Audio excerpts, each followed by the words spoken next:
Hello, everyone, and welcome back to the Outmaneuver YouTube channel. My name is Carbon, and I'm here with Faith, His Dudeness, and Jerod. And today we've kind of put together an average of our personal Star Wars Unlimited leaders in a combined tier list, and we're going to be breaking that down for you guys today. So, yeah, let's start. Go ahead and toss it over to Jerod to start off. What are we looking at in S tier? Yeah, S tier, we have the Boogeyman winning the last two events is Boba Fett. Not really much to talk about there, kind of just a consensus S tier for most of the community. And then also touching on the very bottom guy, IG-88, he is also kind of standard, like, bad leader. Everyone thinks he's not that great. So we're going to move on to the A tier. So looking at our A tier, we've got Sabine, Luke, Leia, Krennic, and Iden. And though in our tier list we do have them in a certain order, our individual lists, one of us may have Sabine higher than Leia or Leia higher than Sabine.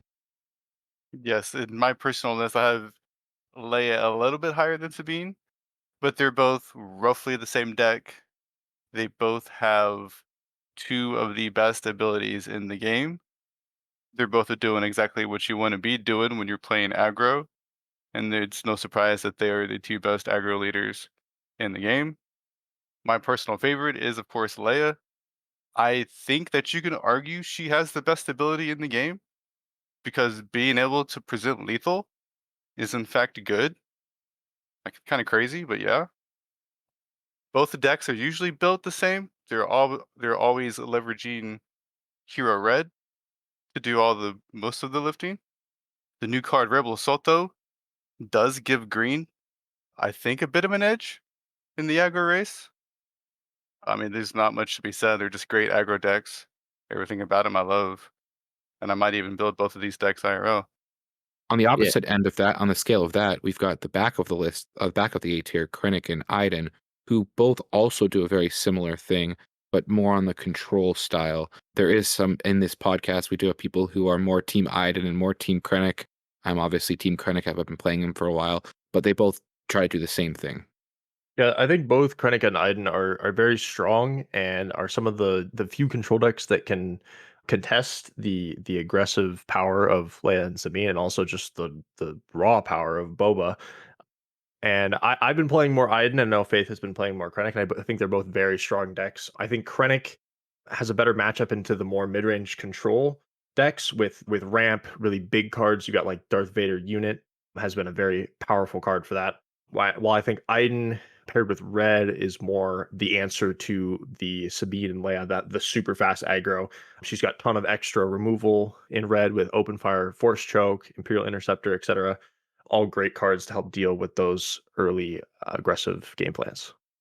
Yeah, I'm also Team Iden personally. However, I don't play her red. I play her in the green aspect, but she's played a little bit different. Like in the beginning of the game, she's not necessarily someone that you want to play a lot on turn one, unless you're on the play. Often best if you're on your second to act to just take initiative and then have you go first the next phase. So then that way you can remove their turn one play. So it's a little bit different style of gameplay with that, but it's definitely one that I think can compete with some of the top decks in the A tier. And our last A tier leader there is Luke, who I think is like Boba in that kind of mid range. Boba's clearly better than Luke, but he is the kind of other top tier mid range deck. Typically, we've seen a lot of success with him recently in green, and there's been some play with him in red as well, trying to leverage the force keyword. Kotul in this most recent tournament played Luke Red, I believe, and took second They place in that event. then So, beat me in top 4 when I was playing Leia. That's so very fun. Luke Red has. Look, I think Definitely both some Luke play. Red and Green are both quite good. I think Green again. I think as we talked about with Krennic and Iden, Green is really good into those slower decks with things like Home One, Energy And it Conversion Lab. Green's really trying to leverage the Alliance Dispatcher if it can too. Yeah, for sure. And then while Red has access to some cheaper removal, some strong early aggressive units, and Force Throw, which has proven to be an extremely strong card. Now we're gonna head over to the B tier. We're gonna talk. We've got Darth Vader, Han Solo, Chirrut, Palpatine, Grand Inquisitor, and Grand Moff Tarkin.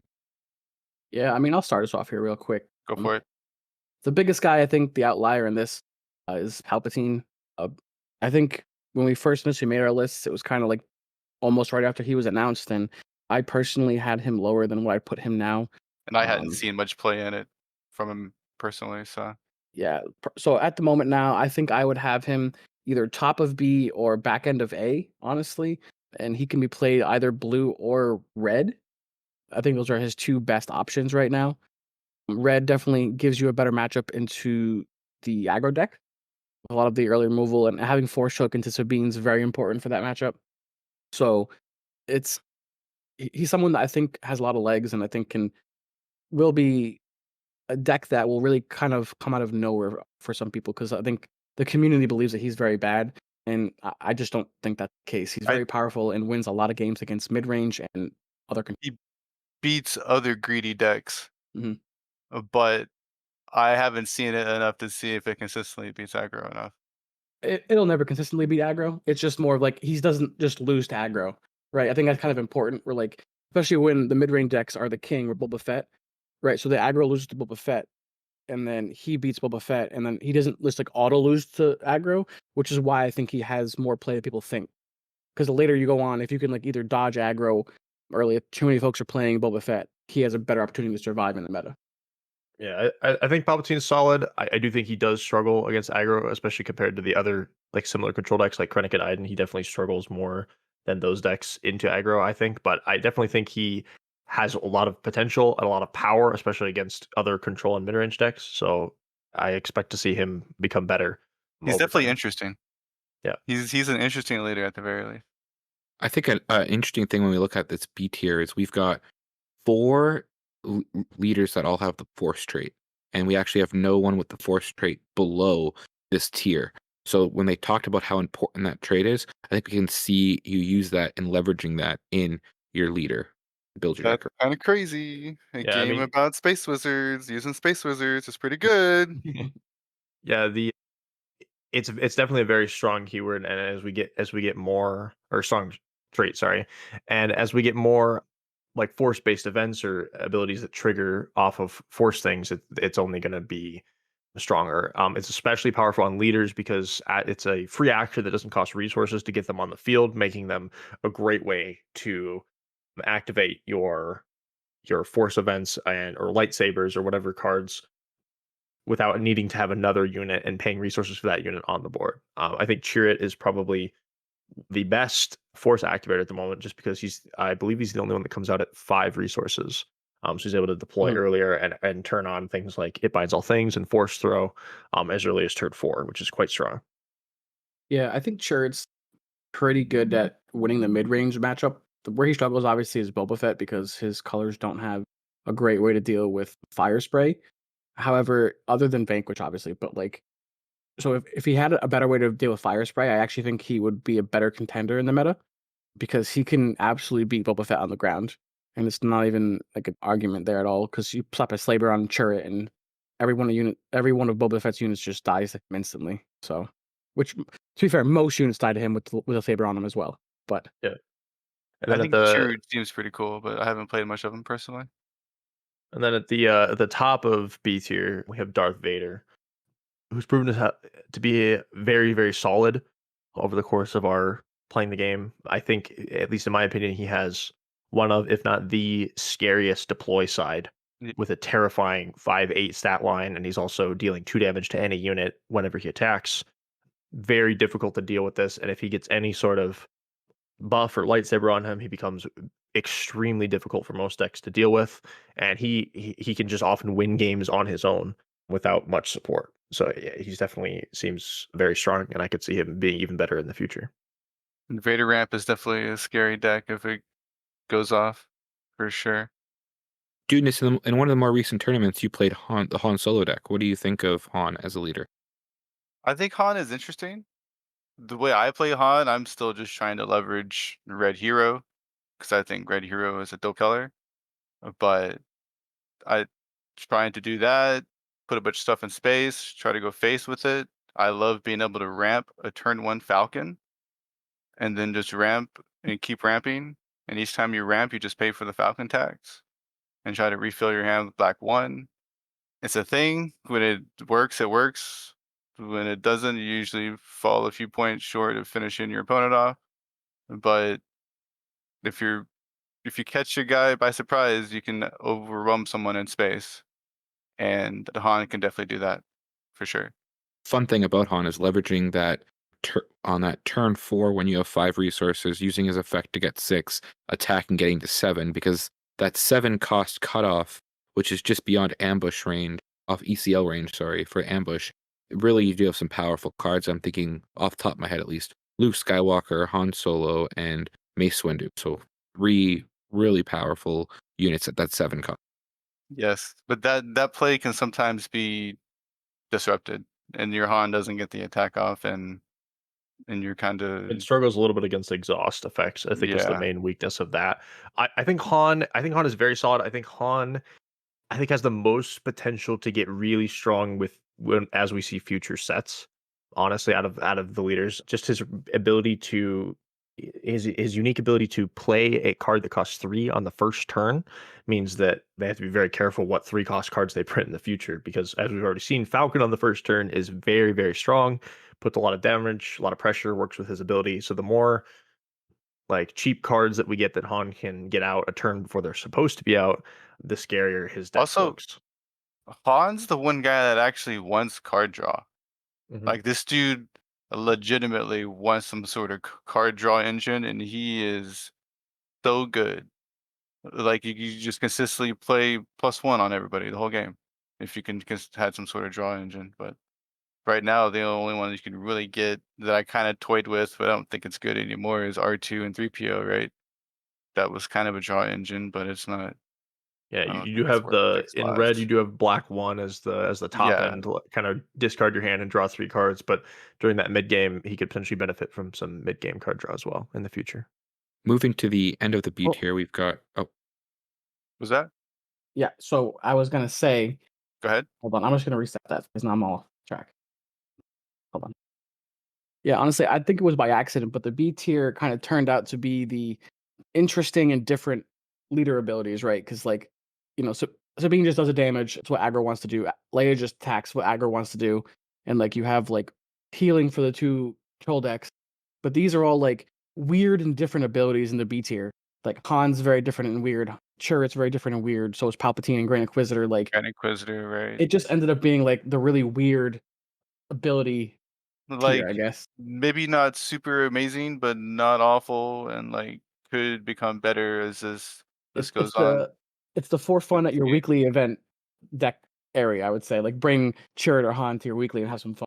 Yeah, well, to be honest, I think all of the abilities of these characters in B tier are quite strong. Mhm. But I just think they require more specific support compared to some of the abilities in A and S tier. And that so in future sets, as we get more support, I could definitely see these leaders taking a jump up and becoming stronger. if you are a fan of a combo deck, Grand Inquisitor is probably looking like the closest thing we have now to a combo deck, and Tarkin looks like a leader, which I think he's for some of our lists straddled the B or C ranking, but he definitely can just have one of your units make them very big, allow you to kind of use your resources efficiently to make your unit strong, and definitely some interesting plays.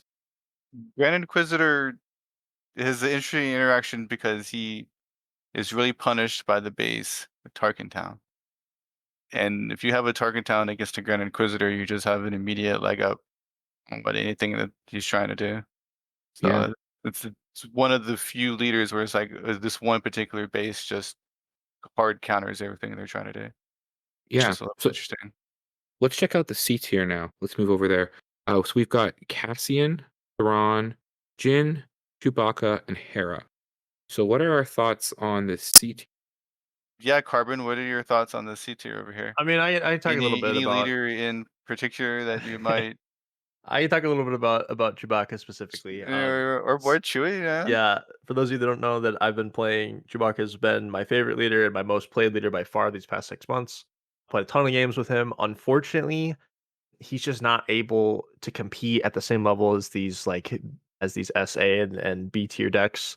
I think he's definitely lacking some tools. I still think his ability is quite strong with the right cards, especially with shielded units, with units with big stats. So in the future, if we get some more early removal tools for him to deal with aggro, and we get some better units for him to give Sentinel to, like some bigger bodies. The Like he would more love to, units with shielded this yeah, boy more units gets, with the shielded. better this dude is gonna get. Because I don't Yeah, know if you units. guys know, but shielded and sentinel is a great combination. Yeah, it's quite strong, and also just units with good stats. Like for example, Boba Fett the unit as just a 3 cost 3/5. Chewbacca would love to have a 3 cost 3/5 with temporary Sentinel with an upside ability. Would be phenomenal for him with that Boba's ability card. So we'll just have to wait and see. I unfortunately don't think, at least for this first set, he's going to be that impactful and constructed, but he's definitely very I cool, I and we'll think have he to wait might be and better see. than people give him credit for a little bit, but Yeah, yeah. If he's piloted correctly, he can do some work. And I will say he has some of the best stabilization tools. If you're able to get to his turn with Luke Skywalker and Redemption are very strong tools for him. But it's just that early game at the moment, in my opinion, that's lacking. I think for me, Cassian's an interesting include here. I've been playing some Cassian lately, and I've actually really enjoyed him and found him have some good potential in games. But apart from that, a lot of these heroes are, I would kind of consider them fun, quote unquote, fun heroes that people are kind of using for to make some fanfare decks rather than actual more competitive. yeah, most of these leaders here I personally haven't had much experience with playing. Um, Hera today did just get the ghost unit, which actually seems solid. So maybe she got a little better, but the Hera's ability is just kind of weird because it doesn't actually do anything during the game. And then she deploys a 6 for 4/6, which isn't super exciting, looking at you, you Boba know? Fett. It's not like, you're not like happy about it, but if you get attack and throw an experience out, I guess you're okay with it. Well, so I think Hera is really just a kind of more casual leader. Like she's there to be the cheap entry point into the game for a casual person that wants to go to weeklies. That's Is what true. I Because all of envisioned her, except for Chopper, all of is her units are common. uncommon. Yeah, so I really think that that's what the mindset was with the devs when they were designing her was like she's a very going to be a very popular character. Everyone's going to want to play with all the specters in one deck. So Right. let's make that possible, make that easy, obvious deck building, making it very clear what you're putting in there, and then make it That's sure. accessible to everyone. I think That's that's true. what their Sure. goal was, and I think they hit that pretty Yeah. nail on No, the head that's there. fair. Yeah, I like that. I like that. The only thing I would go against that is Hera herself rare. So it is going to be a little bit harder to, you won't be Yeah, able to but open 5 packs and get that the deck. that's unfortunately for the limited. I think more of a consideration there. That's fair. Well, because like in constructed, I mean, I would imagine that the rare leaders, like you could Or go to a they're going to be store and pretty someone cheap. can just hand them out. Like someone you can just get a Hera deck if you Hera from someone if you wanted to, for a Yeah, couple bucks. honestly. I Like don't I think don't any of the leaders, even like the rare ones, and like even like Palpatine, just a base Palpatine, I wouldn't imagine is more than $5 and for and one. I wouldn't even put it at that, honestly. Well, I was being you only generous. need That's a good, one, that's a good right? point. Yeah, you Yeah, only need they're one gonna be versus three really, copies. really Yeah, valuable because you only want one. yeah. I think the one leader that stands out for me is Thrawn, just because having a 3/9 body seems so cool for 6 resources, being able to see everything, tap things down. But just in practice, I haven't seen it really come off well, especially because Boba's in the same aspect. Yeah, like when Yeah, you just compare it to Boba, it's like why do I even exist? I think the bigger problem for Thrawn is actually the fact that he's in yellow, which is wants to be a more aggressive color in general, where Boba can turn that on and off better than Thrawn can, right? Because like if you think about the fire spray with Boba it comes in ready, which is like the biggest problem, but for Thrawn it doesn't. So like he can't really turn on that aggression if he needs to. So having like waylay and exhaust effects doesn't really help Thrawn. He's a very controlling leader. If he would have been in command or vigilance, I think he'd been a significantly better leader, especially in vigilance, because I think his effect is much more powerful there. But he's not, so I think that's kind of where he falls off. yeah. I'll say out of these leaders in C tier, I think Cassian and Thrawn have the highest potential to move up as we see new cards and especially new sets. Like Thrawn, like you said, if he gets more control tools, especially in yellow in the future, if the next set has more of a focus on like control yellow instead of the more aggressive yellow that it has been this set, I think Thrawn has a good chance to be very competitive in the future. Just thanks to his ability. Comment below which cards you'd put in different spots. Thank you for listening, and we'll see you next time on Outmaneuver. Cheers, everyone.